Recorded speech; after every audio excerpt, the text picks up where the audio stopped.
आजपासून राज्यभरामध्ये सर्वत्र पावसाचा जोर वाढण्याची शक्यता आहे। मुंबई, ठाणे, पालघर आणि रायगड जिल्ह्याला ऑरेंज अलर्ट देण्यात आलाय।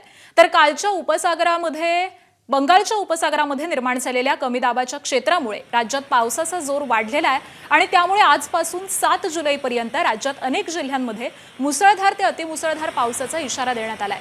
मध्य महाराष्ट्रामधल्या घाटमाथ्यांवरती मुसळधार पावसाचा अंदाज भारतीय हवामान विभागाने वर्तवलाय।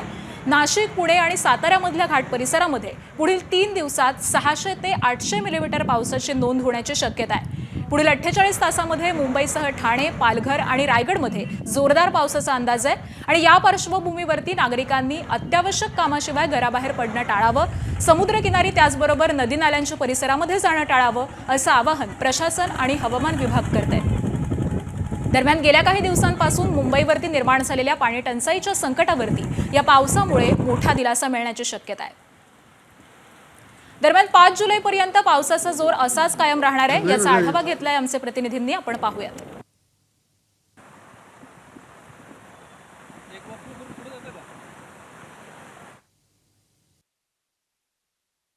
मुंबईमध्ये पुन्हा एकदा जोरदार पावसाला सुरुवात झालेली आहे। मी सध्या वडाळा परिसरामध्ये आहे। या परिसरातील सध्याचे आपण दृश्य पाहतोय। खरं तर हा किंग सर्कल ते वडाळा असा जोडणारा रस्ता आहे आणि हा रस्ता अनेक वेळा जलमय झाल्याचं आपण पाहत असतो। मोठ्या प्रमाणामध्ये या भागामध्ये पाणी भरत असतं। आज तर या ठिकाणी सध्या पाणी भरलेलं नाही, मात्र 2 दिवसामध्ये पाणी भरल्याच्या तक्रारी ज्या आहेत त्या या ठिकाणी आल्या होत्या। मॅनहोल सध्या या ठिकाणी बंद आहेत। महानगरपालिकेचे कर्मचारी देखील या ठिकाणी कायम उपस्थित असतात ज्यावेळेस मोठ्या प्रमाणामध्ये पाऊस येतो। सध्या मुंबईमध्ये अशाच पद्धतीची परिस्थिती राहू शकते। जोरदार पाऊस कोसळणार आहे, त्यामुळे नागरिकांना काळजी घ्यावी असं देखील आवाहन करण्यात आलेलं आहे।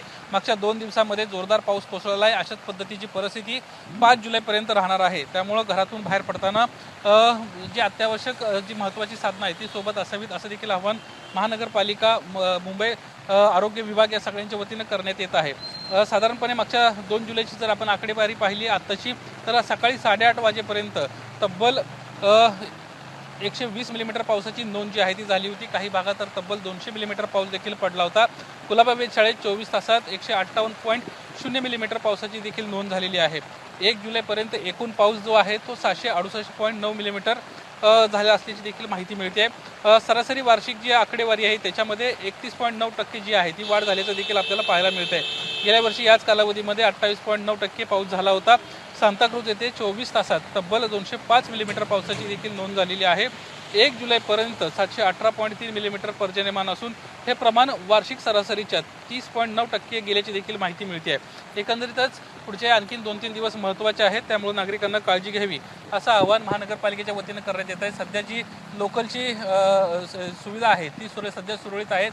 ही खरं तर हार्बर मार्गावरची रेल्वे वाहतूक आपण पाहतोय, जिथून CSTच्या दिशेनं गाड्या जात असतात, ती सध्या सुरळीत आहे। मध्य रेल्वेची वाहतुकीची देखील माहिती घेतली, ती देखील सुरळीत आहे। मात्र ज्या पद्धतीने सध्या पाऊस कोसळतोय त्यामुळे रेल्वे सेवेवर परिणाम होण्याची शक्यता नाकारता येत नाहीये। कॅमेरामन सचिन शिंदेसह निलेश बुदावले, ABP माझा, मुंबई। ABP माझा, उघडा डोळे बघा नीट।